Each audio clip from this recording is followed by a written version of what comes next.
Regardez ce que Dieu a dit à Abraham au chapitre 17, au verset 1. Chapitre 17. Vous avez trouvé? Genèse 17, verset 1. Qu'est-ce qu'il est écrit? Lorsque Abraham fut âgé de 99 ans, regardez, après avoir marché avec Dieu, combien d'années? 24 ans, l'Église. Il a marché avec Dieu combien d'années? 24 ans. Monsieur, madame, enlevez 24 ans à votre âge. Rappelez-vous, qui étiez-vous? Enlevez 24 ans. C'est mon âge. Enlevez mon âge à votre âge. 25, pardon. Enlevez 24 ans à votre âge. Vous qui avez 60, moins 24, combien ça donne? C'est facile. Enlevez d'abord 20. Vous avez 60, enlevez 20. Ça fait combien? 40. Enlevez maintenant 6. 34. De 34 jusqu'à 60. 24 ans, Abraham avait marché avec qui? Avec Dieu. Abraham avait marché avec Dieu. Et la Bible fait référence qu'il avait quel âge maintenant? Pourquoi Dieu a voulu que cela apparaisse? Pour nous montrer que dans quelques mois, nous savons, il ne savait pas, dans quelques mois, la promesse que Dieu lui avait faite allait s'accomplir. Nous savons, Abraham ne savait pas.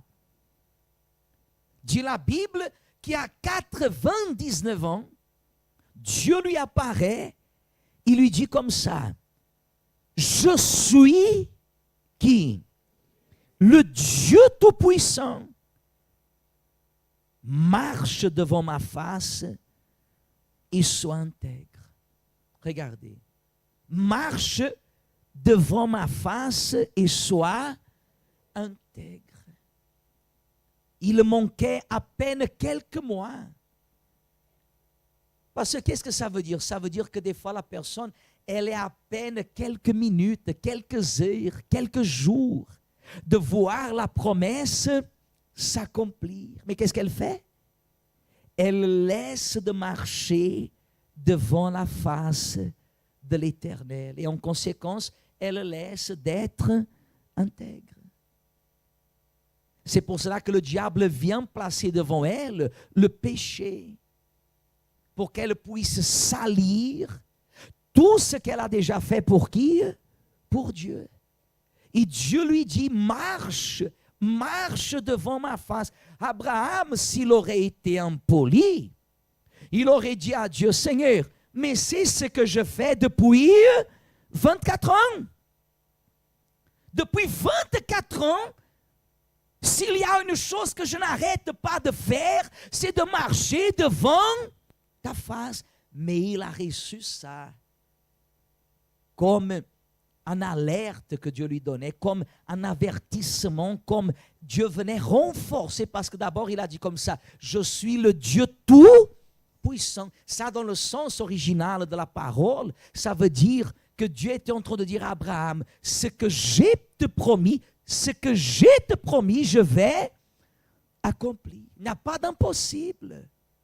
Parce que des fois, le temps passe, regardez le pasteur, et il semble qu'on se retrouve dans une situation où on ne voit pas l'accomplissement.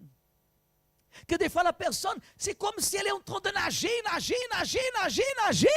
et elle ne voit jamais la terre. Hein? Elle ne voit jamais la terre. Mais Dieu lui apparaît, il dit, je suis le Dieu Tout-Puissant, Abraham. Abraham, ce que je t'ai promis, je vais, mais j'ai besoin que tu marches devant ma face et que tu sois intègre. Il ne suffit pas d'être intègre. Parce que des fois, la personne, elle est intègre.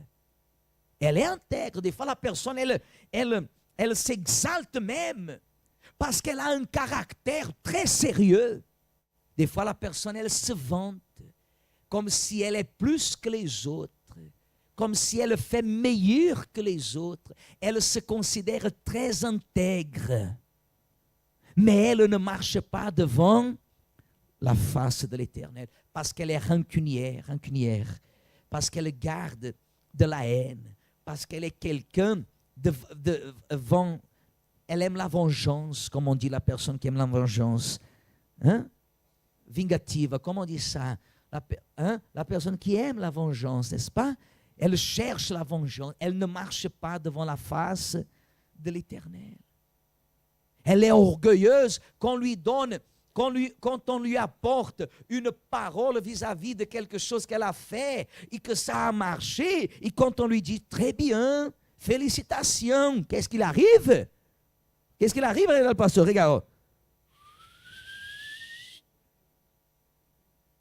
Hein? Poitrine de pigeon, comment on appelle ça? Vous avez déjà vu le pigeon à Paris? Oui ou non? Vous avez déjà vu les pigeons à Paris?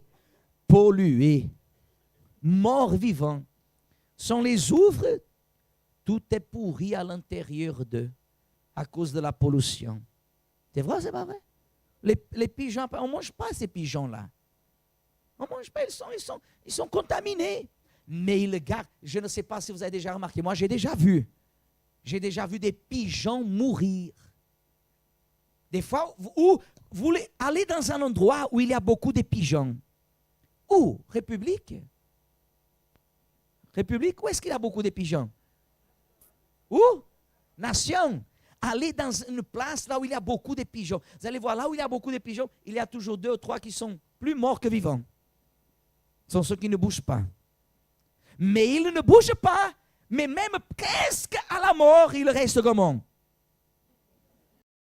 Au moins, presque à la mort, ils auraient pu faire quoi? Mais non, ils restent. Même quand ils tombent comme ça. Vous avez déjà vu? Il y a des chrétiens pigeons. Des chrétiens pigeons. Des chrétiens que même quand elle est mal, qu'est-ce qu'elle gagne avec ça? Elle dit qu'elle est intègre, mais elle ne marche pas devant la face de l'Éternel. Qu'est-ce que ça veut dire? Ça veut dire que tout ce qu'elle fait, elle le fait seulement pour le faire.